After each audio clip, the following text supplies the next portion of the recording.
Don't forget to subscribe and hit like if you're into unraveling dark stories.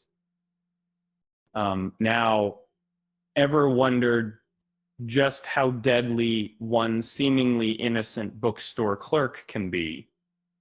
The tale of Joe Goldberg might surprise you, especially once you tally up his victims.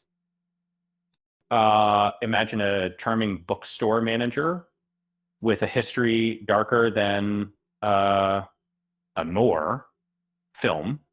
And, that's Joe in You, where beneath his kind veneer lies a penchant for ICU level obsession, manipulation, and murder. His story spans 5 seasons, hopping from New York to California, London, and back again, leaving a trail of bodies behind. Joe's first kills in season 1 echo his descent into obsession in Existence.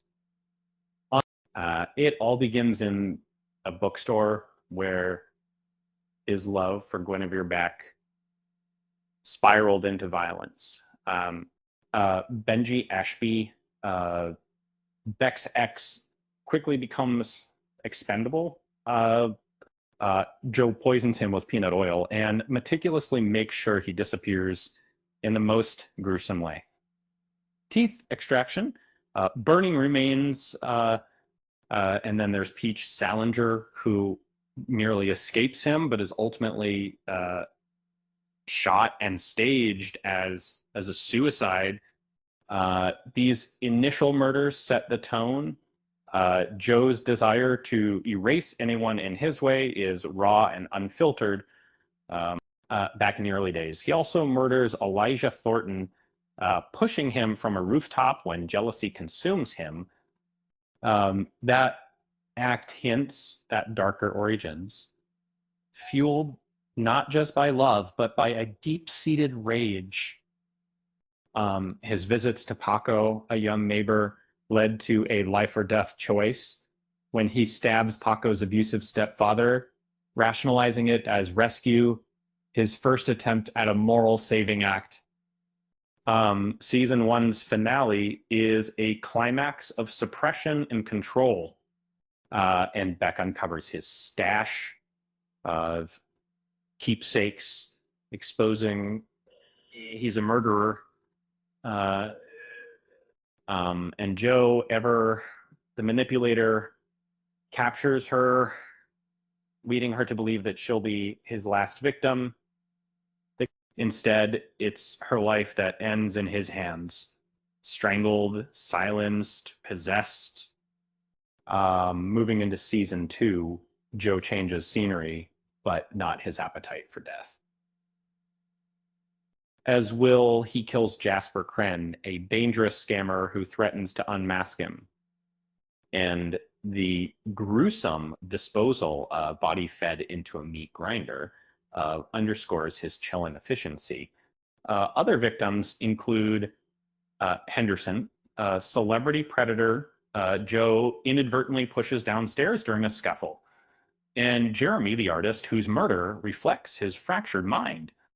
Season 3 sees Joe trapped in a seemingly idyllic suburban nightmare where his obsession shifts from Beck to Marianne to his kills are more calculated now, acting against Love and Ryan to pursue his new obsession.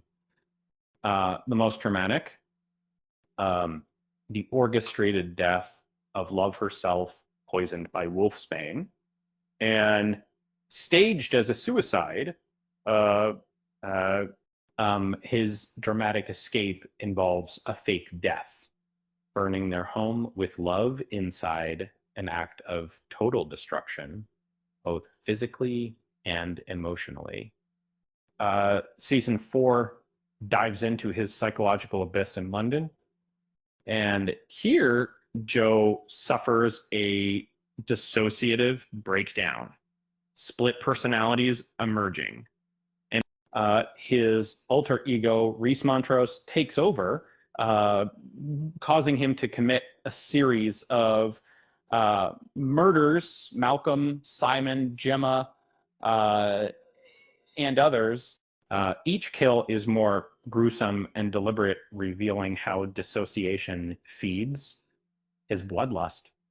Uh, when he finally kills Reese's his own creation, he faces the bitter truth. His deadly alter ego was him all along. In the final season, Joe is back in New York, uh, living with Kate Lockwood. His kills now include a series of strategic eliminations, starting with a corporate rival, um, then framing and killing others to cover his tracks. The ultimate body count rises as Joe becomes more brazen, ending in a shootout where he kills a police officer, prioritizing his escape over morality. Summing it all up, Joe Goldberg's death toll rises to a staggering 22 victims across 5 seasons. His story is a twisted dance between obsession, violence, and survival, all underlined by a personality that's both charming and deadly. And here's a little joke for you. Why did Joe never need a good accountant? Uh, because he already knew how to kill the numbers. Um, with that said, thanks for watching, and until next time,